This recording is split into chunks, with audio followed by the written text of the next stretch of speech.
रोजच्या नाश्त्याला किंवा मुलांच्या टिफिनला काय द्यायचं हा प्रश्न पडतो ना, तर आज आपण बनवणार आहोत अतिशय पौष्टिक आणि चवीला एकदम खमंग असे मूग डाळीचे पराठे. हे बनवायला खूप सोपे आहेत आणि चवीला तर अप्रतिम लागतात. चला तर मग रेसिपीला सुरुवात करूया. सगळ्यात आधी इथे मी भिजवलेली मूग डाळ घेतली आहे. एका ताटामध्ये मूग डाळ, बारीक चिरलेला कांदा, कोथिंबीर आणि बाइंडिंगसाठी इथे मी गव्हाचं पीठ, थोडंसं बेसन घेतलं आहे. तर यामध्ये आवडीनुसार लाल तिखट, थोडीशी हळद, धने पावडर आणि ओवा.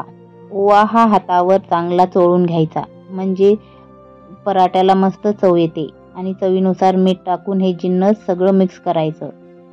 डाळीमध्ये आणि कांद्यामध्ये ओलावा असतो, त्यामुळे आधी पाणी न घालता हे मिक्स करूया.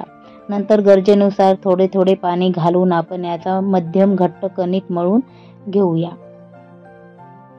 नंतर यावर थोडंसं तेल टाकून याला आपण चांगलं मळून घ्यायचं आहे. हे कणिक मुरवायला ठेवायची गरज नाही, लगेच आपण याचे पराठे बनवणार आहोत.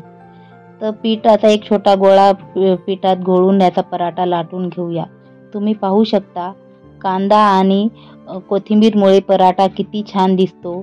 जास्त जाड किंवा जास्त पातळ न लाटता मध्यम आकाराचा पराठा लाटून घ्यायचा आहे. आता गॅसवर तवा गरम करायला ठेवला आहे. तवा गरम झाला की त्यावर थोडं तेल सोडून त्यावर पराठा टाकायचा आणि दोन्ही बाजूने छान खरपूस होईपर्यंत हा पराठा छान भाजून घ्यायचा आहे. भाजताना कडेने तेल किंवा तूप सोडायचं, म्हणजे पराठा छान खुसखुशीत होईल. तुम्ही पाहू शकता आपला हा पराठा किती मस्त दिसत आहे. चांगला असा सोनेरी कलर आलेला आहे. तर इथे आपला हा पराठा रेडी आहे. तर मग तयार आहे आपल्या गरमागरम आणि पौष्टिक मूग डाळीचे पराठे. तुम्ही हे पराठे टोमॅटो केचप आणि दही किंवा लोणच्या सोबत सर्व करू शकता. मुलांच्या टिफिनसाठी तर हा बेस्ट ऑप्शन आहे. तुम्हाला ही रेसिपी कशी वाटली हे कमेंटमध्ये नक्की सांगा. व्हिडिओ आवडला असेल तर लाईक, शेअर आणि आपल्या चॅनलला सबस्क्राईब करायला विसरू नका. भेटू पुढच्या रेसिपीमध्ये. तोपर्यंत धन्यवाद.